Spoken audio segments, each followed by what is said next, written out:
Bienvenue dans le podcast Imaginez demain créé par Sinopia. Je suis Alexandre Malafaille, le président et le fondateur de Sinopia. Et Sinopia, c'est un think tank indépendant qui œuvre en faveur d'une gouvernance qui se veut plus éthique, plus efficace et plus transparente. On a du boulot. À travers nos analyses et nos recommandations, nous accompagnons les décideurs et les citoyens afin de contribuer à rendre le monde un peu plus juste et responsable. Et chaque mois, donc, nous prenons le temps d'explorer une thématique actuelle en profondeur aux côtés d'un invité. Et avec lui, nous décortiquons les enjeux, confrontons les idées pour vous apporter des clés de compréhension et d'action.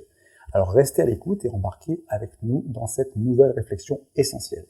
Aujourd'hui, nous avons le grand plaisir de recevoir Joséphine Staron, qui est docteur en philosophie politique et directrice des études et des relations internationales de Sinopia. Ça tombe bien, on se connaît bien, on travaille ensemble.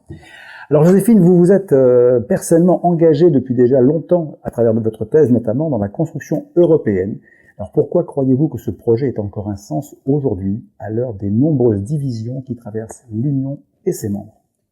Alors bonjour Alexandre, je crois que le projet européen n'a peut-être jamais eu autant de sens qu'aujourd'hui, étant donné le contexte international et géopolitique dans lequel on est. Alors on reviendra dessus, mais peut-être un peu d'histoire. L'Union européenne, elle est créée après la Seconde Guerre mondiale, mais on peut trouver les origines dans l'histoire des idées d'une communauté européenne en remontant très loin dans l'histoire et surtout à l'époque des Lumières, finalement, qui théorisent ce concept, mais qui en font une forme d'idéal inatteignable. Inatteignable pourquoi? Eh bien parce que on n'imagine pas une communauté de nations souveraines, à l'époque même d'empires, qui se font la guerre davantage qu'ils ne signent de traités de paix.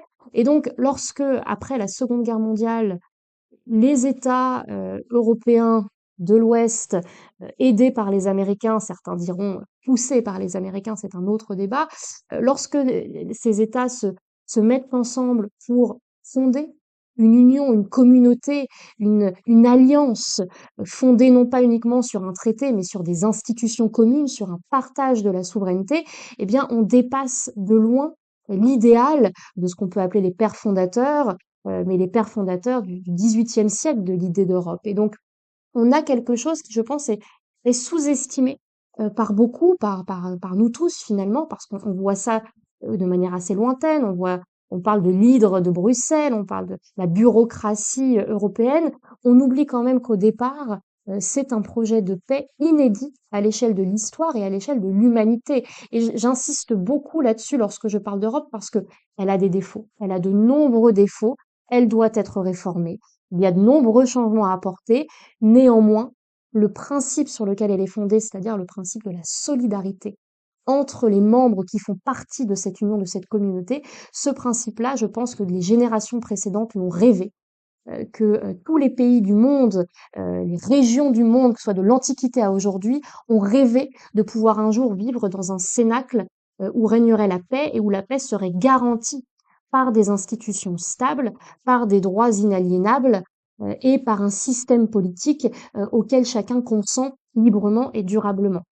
Aujourd'hui, si on a encore tendance à sous-estimer cette grande réussite, parce que vraiment je veux montrer comme étant une grande réussite de l'histoire, hein, avec un grand H, eh bien c'est parce que on en a perdu le sens. On en a perdu le sens, d'ailleurs, pas récemment. C'est-à-dire qu'à partir de la fin de la guerre froide, à partir du début de ces grands élargissements vers l'Est, et on pourra revenir plus en détail, le sens de l'Union européenne et finalement la solidarité comme principe fondamental de l'Union européenne est passé d'un principe, d'une valeur, à une méthode finalement qui n'a jamais été officiellement validée par les peuples et qui donc ont perdu de vue le sens de la communauté européenne. Est-ce qu'un des défis de l'Union européenne aujourd'hui, c'est pas de faire en sorte que finalement le mot solidarité veuille dire la même chose pour les 27 ? Alors ça, c'est l'énigme la plus difficile à résoudre peut-être. Le concept de solidarité a des significations, des interprétations extrêmement différentes d'un bout à l'autre de l'Europe, même entre la France et l'Allemagne. La France qui est plutôt, qui a des origines plutôt judéo-chrétiennes, l'Allemagne plutôt protestante. Eh bien, on a des conceptions radicalement différentes de la solidarité. On va prendre un exemple très concret, la crise de la dette grecque en 2012. A été un moment, on trouve une illustration assez importante de ces interprétations différentes, divergentes de la solidarité. D'un côté, l'interprétation, on va dire, allemande, nordique ou incarnée par les frugaux, notamment donc les pays du Nord sous Les leadership radins, allemand, quoi, les radins. disons-le comme ça. Oui, mais avec une explication culturelle. Eh bien, ces pays-là, les frugaux, estimaient que la Grèce s'était infligée à elle-même cette punition d'une certaine manière, que la Grèce était responsable d'une mauvaise gestion des fonds publics, d'une mauvaise gestion d'absence de réformes internes, etc. Et que donc, eh bien, elle devait d'une certaine manière payer aussi le prix de cette irresponsabilité politique, économique et financière. De l'autre côté, vous avez une vision plus je dirais, catholique selon la doctrine sociale de l'Église, plus catholique de la solidarité et de la responsabilité, qui était incarnée par la France, soutenue par l'Italie et l'Espagne notamment, qui au contraire disait oui, la Grèce est peut-être responsable en partie de ce qui se passe, néanmoins, nous avons le devoir de nous montrer solidaires vis-à-vis de la Grèce. D'abord pour une raison pragmatique, c'est-à-dire que si celle-ci s'effondre, c'est toute la zone euro qui pourrait ensuite en payer un lourd tribut et s'effondrer par là même. Et une raison un peu moins pragmatique, plus philosophique, se dire finalement la responsabilité est peut-être partagée. Ce que France, Italie et Espagne, s'ils ont des modèles un peu différents de la Grèce, étaient quand même plus proches d'un modèle à la grecque que d'un modèle à l'allemande. Et donc là, vous avez eu deux visions qui se sont affrontées et la solution qui a été apportée a été une synthèse entre ces deux interprétations. Donc un sauvetage économique et financier par les Européens, par la zone euro et par le FMI, mais avec des contreparties. Des contreparties de réformes économiques et sociales et de réformes en termes de gouvernance imposées à la Grèce. Et c'est ces contreparties qui ont pu soulever un lourd ressentiment de la part des populations du sud de l'Europe. Oui, mais d'une certaine façon, ça positionne la solidarité comme un investissement. Toujours. Mais moi, je dirais même la solidarité, c'est un sacrifice. C'est-à-dire, si on voit la Et qui doit être rentable. solidarité qui doit être rentable. C'est-à-dire que si le sacrifice est fait au nom de la pure charité sans aucun retour sur investissement, bon, eh bien, on parlera de charité et pas de solidarité. La solidarité implique une réciprocité, mais pour que cette réciprocité puisse avoir lieu, il faut d'abord avoir sacrifié quelque chose. Alors le sacrifice peut être grand, le sacrifice peut être mince, le sacrifice peut être durable ou dans un temps délimité, ça fait partie des négociations au niveau européen, mais il doit y avoir un sacrifice. La solidarité a un coût.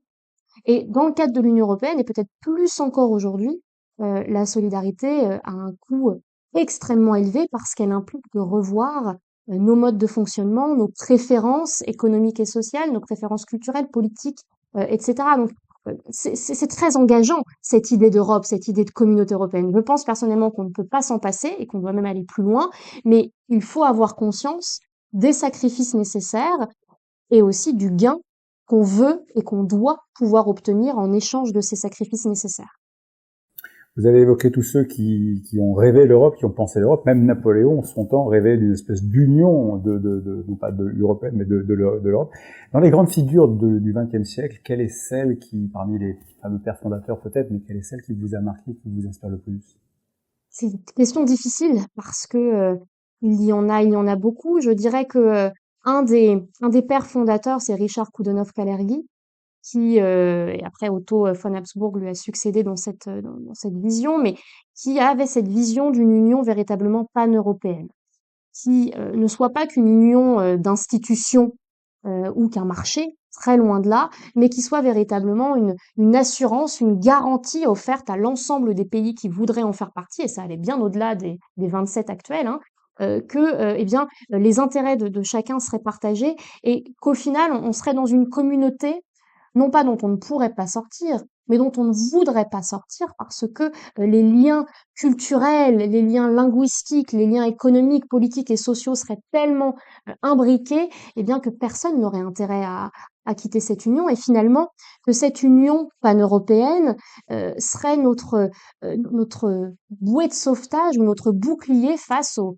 bouleversements mondiaux. Je pense qu'aujourd'hui, on peut dire que cette vision était prophétique qu'effectivement, face à des empires tels que l'empire chinois, l'empire russe, aujourd'hui l'empire américain, osons le dire, l'Europe qui ne se pense pas elle-même comme un empire, comme une véritable union pan-européenne, est plutôt en retard et aura des difficultés extrêmement importantes à soulever. Donc il faut fabriquer demain un empire européen? Je pense que oui, mais un empire à l'européenne. Parce que je pense que ce qui distingue fondamentalement la civilisation européenne des autres civilisations, c'est une vision de la solidarité et une vision de l'impérialisme. En fait, c'est un impérialisme sans être impérialiste qu'il faudrait réussir à bâtir. Et on peut le faire parce que l'Union européenne, beaucoup le critiquent, mais elle est fondée sur la norme, la règle et en fait le droit. Et ce qui nous distingue parfois aussi des Américains, c'est une conception du droit particulière et une conception du droit des individus et de la valorisation de la paix. Je donnerai un exemple. Lorsque les États-Unis envahissent l'Irak sans mandat onusien, eh bien, en 2003, on s'en souvient, ils demandent le soutien de leurs alliés européens. Et finalement, la question va bouleverser les opinions publiques en Europe. Si certains États soutiennent les États-Unis dans leur démarche, quand on analyse les opinions publiques au sein de chacun des États, on voit un rejet massif des opinions publiques pour la solution guerrière qui a été celle choisie par les États-Unis. Tous les sondages réalisés à l'époque, tous les sondages dans tous les États européens, qu'ils aient été soutien ou non de la décision américaine, montrent un consensus d'une opinion publique européenne, la naissance presque d'une opinion publique européenne, qui favorise le recours au droit et au processus des organisations internationales de règlement des conflits au niveau international, plutôt qu'une réponse guerrière au problème qui a été soulevé. Donc ça, je pense que ça montre quand même la spécificité, les valeurs qui sont vraiment propres à la civilisation européenne. Merci Joséphine. Revenons un instant sur vous. Qu'est-ce qui vous a motivé à vous intéresser à ces questions internationales et à ces questions de gouvernance? Vous y avez quand même consacré une thèse, ce qui est pas banal, que vous avez reçue avec les félicitations du jury. Est-ce que c'est un cheminement intellectuel? Est-ce que ce sont des événements spécifiques qui ont marqué votre vie ou vos travaux, vos recherches? Enfin, pourquoi cette orientation? Bien écoutez, c'est une très bonne question parce que je me la suis moi-même posée très longtemps. Comment suis-je arrivée là? Donc j'ai fait des études de philosophie politique et j'ai abordé énormément d'auteurs, énormément de sujets et je me suis très vite intéressée à la philosophie politique, à la philosophie morale et puis finalement à la manière dont les sociétés choisissaient un système plutôt qu'un autre. Et je suis arrivée à devoir faire un mémoire comme tout bon étudiant de master sur un sujet et je me suis intéressée aux opinions publiques à ce moment-là. Et je me suis dit finalement, bon, il y a beaucoup de choses qui ont été traitées sur le fait même de existe-t-il une opinion publique, mais existe-t-il une opinion publique transnationale? Est-ce qu'il existe une opinion publique qui dépasserait les frontières d'un État? Et donc j'ai interrogé cette question au niveau européen. Je me suis dit, est-ce qu'il existe une opinion publique européenne? Et cette question m'a finalement tellement passionnée que j'ai décidé de poursuivre dans une thèse. Alors, je ne suis pas allée sur la question de l'opinion publique, je ne suis pas allée plus loin là-dessus, mais j'ai choisi le concept de solidarité que j'ai ensuite essayé d'expliquer à l'aune de la création européenne. Pourquoi? Parce que à ce moment-là, on est en 2015 et éclate peut-être l'une des plus grosses crises à laquelle l'Union européenne aura dû faire face jusque-là, c'est la crise migratoire. Il faut se rappeler dans quel contexte on est en 2015.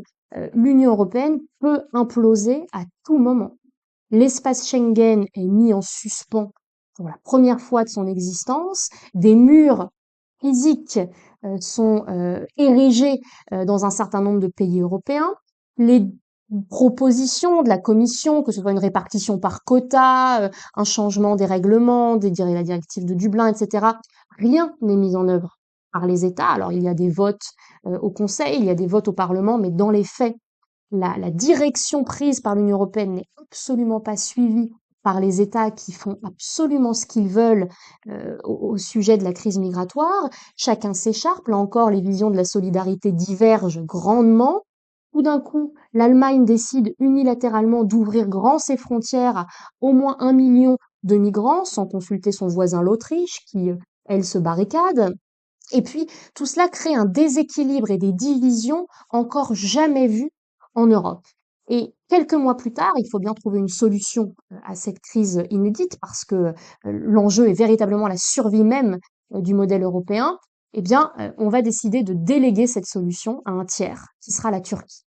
Et donc, d'une certaine manière, on vend un peu, je dirais notre âme, mais en tout cas, on vend notre gouvernance à un autre pays en lui donnant les clés de notre modèle. Et donc aujourd'hui, la Turquie, qui a pour mission de surveiller ses frontières avec l'Union européenne pour ne pas laisser passer des migrants, soit dit en passant, qui les enferment dans des camps dans lesquels les droits individuels ne sont peut-être pas très bien respectés, Et moyennant quelques milliards. moyennant énormément de milliards qui sont renégociés chaque année en hausse, à la hausse par la Turquie, eh bien, nous subissons un chantage géopolitique, finalement, dans lequel nous nous sommes nous-mêmes embourbrés, hein, en 2015. Et donc, à ce moment-là, moi, je me dis, bon, il y a peut-être quelque chose à encore, si ce n'est à sauver, du moins à comprendre, c'est pourquoi nous ne nous entendons pas sur une définition commune de la solidarité en Europe. Pourquoi? Alors même que j'ai retrouvé ce mot à 32 reprises dans les traités fondateurs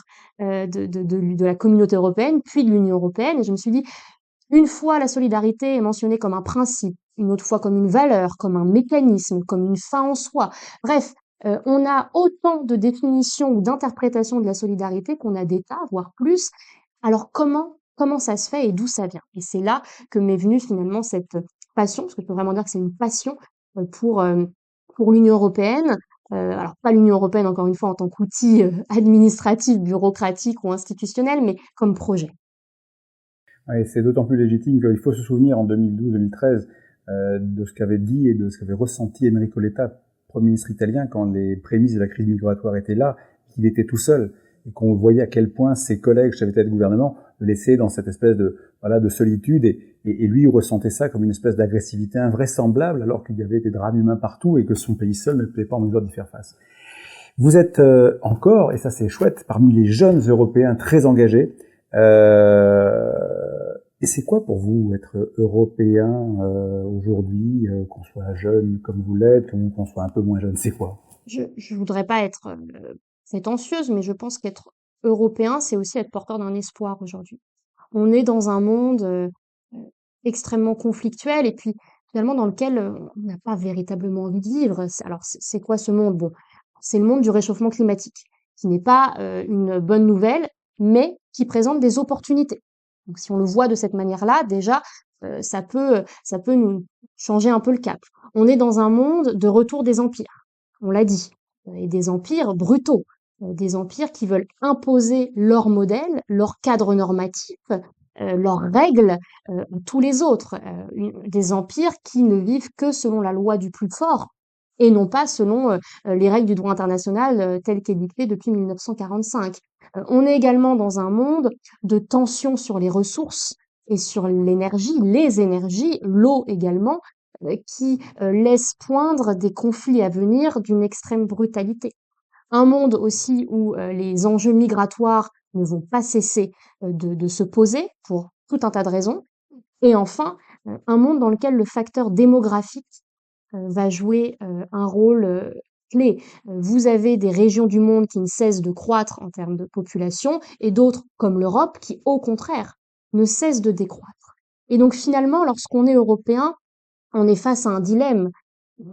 Est-ce qu'on est prêt véritablement à assumer nos valeurs et à assumer nos choix en matière de politique, d'économique et de social, donc d'assumer un modèle unique au monde et unique dans l'histoire de l'humanité, et c'est-à-dire de nous en donner véritablement les moyens, ou est-ce qu'on va finalement décider, pour conserver une forme de confort et d'immobilisme, je dirais, dans un temps de toute façon relativement court, est-ce qu'on va sacrifier tout cela et décider d'être les vassaux d'un des empires, d'une des régions, de l'un, de l'autre, ou voire de plusieurs, en se fragmentant de l'intérieur. Donc, pour moi, être européen, c'est valoriser nos modèles politiques, c'est-à-dire bien évidemment la démocratie, qui n'est pas parfaite, qui est différente d'un État européen à un autre, mais néanmoins le socle est là.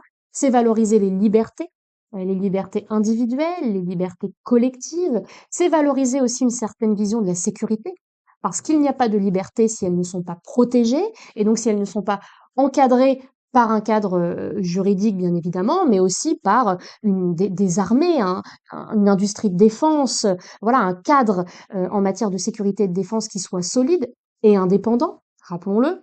Et donc, être européen, c'est vraiment s'inscrire pour moi aujourd'hui dans une nouvelle vision du monde et proposer une alternative à ce que des modèles concurrents autoritaires proposent aujourd'hui au monde. On est véritablement à un tournant et je pense que la civilisation européenne peut disparaître de l'histoire. D'autres ont disparu, donc on peut se dire que ce n'est pas dramatique, mais je dirais que moi, en tout cas, ce que je valorise en tant qu'Européenne, c'est mes droits, c'est mes libertés, c'est mon modèle politique, c'est mon modèle social. Alors, on le critique beaucoup aujourd'hui, mais en tout cas, si on fait si on cumule tous les modèles sociaux européens, notamment les modèles du Nord, même le modèle allemand, on est quand même dans des modèles beaucoup plus confortables que dans sur d'autres continents. Donc voilà, pour moi, être européenne, c'est essayer de conserver nos acquis, ceux pour lesquels les générations précédentes se sont battues, sont morts, pour nombreux d'entre eux, et les défendre pour nos enfants. Moi, j'ai un enfant et j'ai envie qu'il vive dans une Europe forte, mais une Europe qui lui garantisse ses droits et ses libertés. On les oublie trop facilement, ces morts, malheureusement. Alors c'est vrai que l'Europe, c'est certainement le cadre de l'état de droit le plus abouti sur Terre. On s'en rend pas suffisamment compte, c'est sûr. Il y a de très nombreux préjugés qui sont véhiculés par les Européens, les citoyens européens. Qu'est-ce qui explique cela? Qu'est-ce qui fait finalement que l'Union européenne n'arrive pas à produire cet effet positif? Bien, c'est le cercle vicieux dans lequel est tombée l'Union européenne. Et alors ça s'explique en fait par sa méthode de construction. C'est-à-dire que en 1950, lorsque Jean Monnet et Robert Schuman décident de créer la première communauté européenne autour du charbon et de l'acier, euh, ils se disent de manière extrêmement pragmatique, nous n'arriverons pas à solidariser les États autour d'un projet politique fédéral tout de suite. Donc commençons étape par étape en prouvant à chacun des États que la mutualisation et donc la solidarisation des moyens, secteur par secteur, est bénéfique et ils en voudront plus, ils en voudront toujours plus. Et c'est d'ailleurs ce qui va être inscrit dès 92 dans le traité de Maastricht comme objectif, l'objectif d'une union toujours plus étroite. Et c'est là où je pense que le projet européen est dévoyé, c'est qu'on a transformé la solidarité, non pas comme le moyen qu'elle est pour atteindre des objectifs, mais comme un objectif en soi, comme une finalité à atteindre coûte que coûte, de laquelle personne ne pourrait nous dévier, ni les peuples, ni les gouvernements, ni d'autres, et vers laquelle il fallait tendre quoi qu'il arrive. C'est aussi l'objectif des élargissements de l'après-guerre froide, qui s'inscrivent dans cette dynamique-là. Finalement, l'Union européenne est une mécanique de solidarisation. Il faut se solidariser de plus en plus vite et avec le plus en plus d'États pour être plus fort. Et tout le monde verra le bénéfice sans que nous ayons besoin de le montrer. Et ça, ce déficit d'attention vis-à-vis des effets de la solidarisation européenne, je pense qu'il est véritablement à l'origine des malentendus et des perceptions qui ne sont pas toutes mauvaises, hein, ou erronées d'ailleurs, de l'Union européenne. Et la responsabilité, alors bien sûr, on peut pointer du doigt les institutions européennes elles-mêmes, les fonctionnaires européens, mais moi je suis beaucoup plus sévère envers les responsables politiques nationaux qui ne cessent de véhiculer des préjugés, des fausses informations concernant les réglementations ou les directives européennes. Une fois, j'étais assez étonnée parce que j'interrogeais un parlementaire et je lui demandais est-ce que vous pouvez me dire à la louche à peu près quel est le pourcentage des lois que vous votez qui sont issues directement de règlements ou de directives? Le parlementaire en question m'a répondu pardon, de quoi parlez-vous? Donc, je pense qu'on a quand même un problème de culture européenne déjà en France et un ami de Sinopia que vous connaissez bien, Alexandre Pierre de Boissieu, nous racontait une anecdote qui, je pense, illustre parfaitement le malentendu actuel. Après chaque Conseil européen, à Bruxelles, vous avez des conférences de presse qui s'organisent. La logique voudrait que les 27 chefs d'État et de gouvernement, le responsable de la Commission, du Parlement et du Conseil soient tous sur la même estrade et et promulguent, enfin, parlent d'un communiqué commun à la presse de chacun des 27 pays et la presse internationale. Eh bien non. Vous avez 27 conférences de presse individuelles, donc chaque chef d'État parle à ses médias nationaux et chaque responsable d'institution européenne parle également à des journalistes. Et donc, ça montre il n'y a finalement de solidarité européenne, parfois que de noms et pas dans les faits, pas dans les actes. Donc, comment voulez-vous que les peuples adhèrent encore aujourd'hui à un projet qu'on ne leur présente pas, à un projet qu'on ne leur explique pas, à un projet qu'on ne soumet d'ailleurs pas à leur approbation. Et euh, on peut aussi faire référence à un moment qui est charnière en France, en tout cas pour la construction européenne, c'est le référendum de 2005 sur le traité constitutionnel qui a été rejeté par les Français et qui reste une cicatrice indélébile pour le peuple français. Le non a été majoritairement choisi lors de ce référendum et pourtant, peu de temps après, en 2007, la France a signé le traité de Lisbonne qui reprend en grande partie les dispositions du traité constitutionnel tel qu'il avait été écrit par Valéry Giscard d'Estaing notamment en 2005. Et ça, eh bien, ça a été vécu comme une trahison par les Français. Alors, moi, je pense qu'il fallait un traité constitutionnel. Moi, je pense que le traité de Lisbonne constitue de grandes avancées dont nous avions besoin. Néanmoins, c'est aussi peut-être le cercueil de l'Union européenne que nous avons construit en signant ce traité sans débattre, sans même en parler aux citoyens, parce que nous avons instillé cette méfiance, ce doute auprès des populations, et on aura beaucoup de mal aujourd'hui, il n'y a qu'à voir les résultats des élections dans tous les pays, on aura beaucoup de mal à revenir dessus et à reparler du projet européen de manière saine et surtout dans un cadre démocratique. Oui, on le paye toujours malheureusement. Alors nous allons passer à la prochaine séquence de cette émission, de ce podcast, mais auparavant nous allons marquer une petite pause pour évoquer un aspect qui est essentiel, parce que chez Sinopia nous sommes convaincus que les décisions les mieux pensées peuvent transformer notre société, mais pour continuer à agir en toute indépendance et pour approfondir nos recherches, nous avons besoin de vous. Si vous appréciez ce podcast et que vous souhaitez nous soutenir, n'hésitez pas donc à faire un don via le lien qui est en description ou à nous écrire pour adhérer. Par avance, merci de votre soutien et maintenant je retourne à notre discussion avec Joséphine. Alors, la suite et la fin de cette séquence, Joséphine, question sur l'Europe du futur. Est-ce qu'elle peut, selon vous, devenir plus démocratique? On peut l'imaginer, on peut l'espérer, mais est-ce que vous craignez qu'elle ne risque pas de devenir moins démocratique à mesure qu'elle s'intègre davantage et que le pouvoir se centralise, qui peut faire frémir certains Européens et doper certains contestataires? Je pense qu'effectivement, si on continue dans cette direction, dans la direction qu'a pris l'Union européenne actuellement, on ne peut pas aller vers plus de démocratisation, bien au contraire. En revanche, il y a deux visions qui s'opposent. De la centralisation ou du pouvoir supranational. Une vision française, très jacobine, qui effectivement voit ce transfert de compétences comme une centralisation excessive d'un pouvoir qu'on ne pourrait plus ensuite contrôler, sur lequel on n'aurait plus aucune prise. Et puis, vous avez une vision qui est plutôt, en tout cas, qui peut faire penser à des fédérations telles que l'Allemagne, la Suisse, même les États-Unis, l'Italie, d'États qui sont, je dirais, beaucoup plus habitués à des modèles hybrides et en tout cas des modèles qui ne sont pas centralisés comme l'est le nôtre et dont on pourrait s'inspirer pour l'avenir de l'Union européenne. Le fédéralisme, ce n'est pas moins de démocratie. Alors, j'aurais pu citer les États-Unis d'avant Donald Trump, on verra ensuite, mais en tout cas, on ne peut pas dire que les États-Unis ne soient pas une démocratie. On ne peut pas dire que l'Allemagne n'est pas une démocratie, qu'il n'y ait pas d'opposition, qu'il n'y ait pas de changement de majorité. Pareil pour l'Italie, pareil pour la Suisse. Donc, le modèle fédéral qui nous est assez étranger en France, en revanche, est plutôt assez compris, connu des autres peuples européens. Donc, je pense que si on doit aller plus loin, et je le souhaite, et surtout si on veut pouvoir relever les défis géopolitiques, économiques, sociaux, majeurs qui vont se poser aux Européens, qui se posent déjà aux Européens, nous n'avons d'autre choix que de faire ce saut fédéral, mais attention, saut fédéral ne veut pas dire un État supranational dont nous perdrions tout le contrôle, et en tout cas, ça ne peut pas être un État qui soit calqué sur le modèle de l'État français.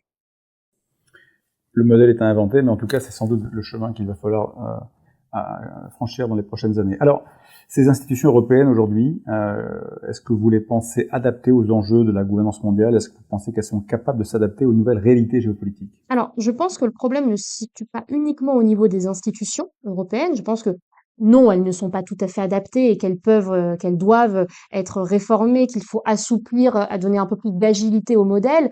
Mais tout ça ne dépend pas des institutions, ça dépend uniquement des chefs d'État et de gouvernement. Uniquement. C'est-à-dire que aujourd'hui, l'Union européenne ne pourra pas avancer dans un sens ou dans l'autre si les chefs d'État et de gouvernement des pays européens ne se mettent pas d'accord sur un modèle, sur une voie à suivre. Et on a eu énormément de feuilles de route, on a eu énormément d'objectifs, on a eu des boussoles stratégiques qui ont été écrites et puis adoptées par les chefs d'État et de gouvernement, mais finalement rien de très concret. Alors ce qui est intéressant, c'est de voir que le rapport de Mario Draghi qui a été rendu public l'été dernier, a été plutôt bien reçu. Et alors que bon, ce qu'il dit avait déjà été écrit de nombreuses fois, mais il a eu le mérite de le rendre encore plus visible. Simplement donc depuis presque un an, la sortie de ce rapport, peu a été mis en œuvre pour atteindre les objectifs fixés par ce rapport, objectifs sur lesquels il y a une forme de consensus, mais il n'y a pas de consensus sur les moyens. Or, sans mutualisation supplémentaire de nos ressources, sans mutualisation supplémentaire de nos moyens, nous n'atteindrons aucun des objectifs que nous nous fixons, que ce soit l'objectif de souveraineté, de réindustrialisation, d'autonomie en matière de défense, d'autonomie énergétique, et j'en passe.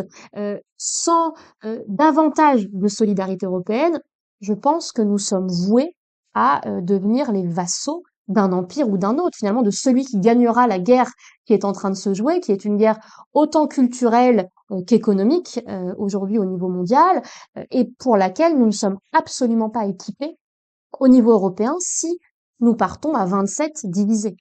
Alors, est-ce que l'Union européenne efficace, ou je dirais l'Europe efficace demain, c'est une Europe à 27, à 36, à 5, je n'en sais rien. Ce qui est certain, c'est que certains pays sont plus avancés dans certains domaines et surtout la coopération est parfois plus fluide entre, par exemple, les pays du triangle de Weimar, France, Allemagne, Pologne et parfois le Royaume-Uni sur la défense, etc., que pour d'autres. Donc, il faut pouvoir encourager et permettre ce qu'on peut appeler des coopérations renforcées. Alors, on dit souvent que ce n'est pas possible. Rappelons quand même que le traité d'Amsterdam les a introduites. Et donc, bien évidemment, que les États peuvent aller, ceux qui le veulent, peuvent s'intégrer davantage. Mais ça, c'est un choix politique. Et c'est un choix politique qui devra être expliqué devant les peuples, qui devra être mis à un moment dans le débat politique. Il y a quand même je pense, enfin, moi, j'ai relevé dans mes recherches une forme de paradoxe, en tout cas au niveau français. Lorsque vous regardez les sondages qui sont faits auprès des populations, vous avez deux éléments contradictoires. Première question qui peut être posée, c'est pensez-vous que pour les questions de migration, par exemple, ce soit le niveau européen ou le niveau national qui soit le plus compétent? Chaque fois, plus de 70%, le niveau européen. Et vous pouvez descendre comme ça dans toutes les thématiques, santé, environnement, pouvoir d'achat, inflation, etc. C'est toujours le niveau européen qui est perçu comme pouvant être plus efficace que le niveau national. En revanche, lorsque vous les interrogez pour savoir si ils ont plus confiance dans un État national que dans un supra-État européen, bien évidemment que la réponse est majoritairement vers l'État national parce que c'est quelque chose qu'ils connaissent, qu'ils comprennent, dont ils ont l'habitude. Et pourtant, ils n'ont pas confiance dans cet État national pour les protéger des défis qu'ils identifient parfaitement bien. Donc, il faut qu'on arrive à résoudre ce paradoxe en proposant aux Français, aux Européens, un vrai projet concret, réel, et puis surtout pragmatique. C'est-à-dire qu'on parlait de solidarité tout à l'heure, je disais que la solidarité impliquait des sacrifices, mais vous me rappeliez aussi qu'elle implique surtout des gains. Eh bien, il faut expliquer, il faut montrer les gains que ces sacrifices au nom de la solidarité européenne apporteront à chacune des populations et chacune des catégories de population. Alors nous arrivons à la fin de cet entretien et pour conclure, j'ai une dernière question à deux têtes. Nous traversons une crise globale, intégrale, pratiquement tout est en question en ce moment et ça va très vite. De votre point de vue, quel est le plus grand souci que nous pouvons nous faire concernant l'avenir de l'Europe, ou en tout cas de l'Union européenne, et à contrario, qu'est-ce qui vous rend optimiste? Alors, commençons par le négatif et terminons sur l'espoir. Je pense que l'un des plus grands enjeux aujourd'hui, le plus grand danger pour l'Europe, c'est que les citoyens, donc ceux qui la font, ont perdu espoir. et ont perdu confiance, en tout cas dans cette Europe-là, et qu'ils ont des dirigeants qui n'ont absolument pas l'air capés ni volontaires pour leur proposer un autre modèle, un modèle beaucoup plus efficace et qui corresponde à l'ère du temps. Et donc, lorsqu'on voit émerger un certain nombre de gouvernements ouvertement anti-européens partout en Europe, on peut s'interroger sur l'avenir du projet européen. Parce que même s'il y a des raisons, il peut y avoir des raisons légitimes au niveau national, etc., le message que ça envoie au niveau européen, c'est que ce sont des gouvernements qui ne défendront pas l'idée d'Europe. En tout cas, l'idée d'Europe comme une idée de solidarisation des moyens en vue d'un projet de paix collectif. Et donc, cette perte de l'envie d'Europe, pour moi, c'est finalement ce qui peut amener à la destruction, à l'autodestruction de l'Europe telle qu'on la connaît aujourd'hui. Je pense que cette perspective de la fin de l'Europe, elle est réelle. Et il faut bien en avoir conscience. On imagine que voilà, qu'on a plein d'acquis. Elle peut disparaître aussi rapidement qu'elle est apparue. En revanche, l'espoir, eh bien, j'ai l'espoir dans ce qu'on pourrait appeler un sursaut civilisationnel.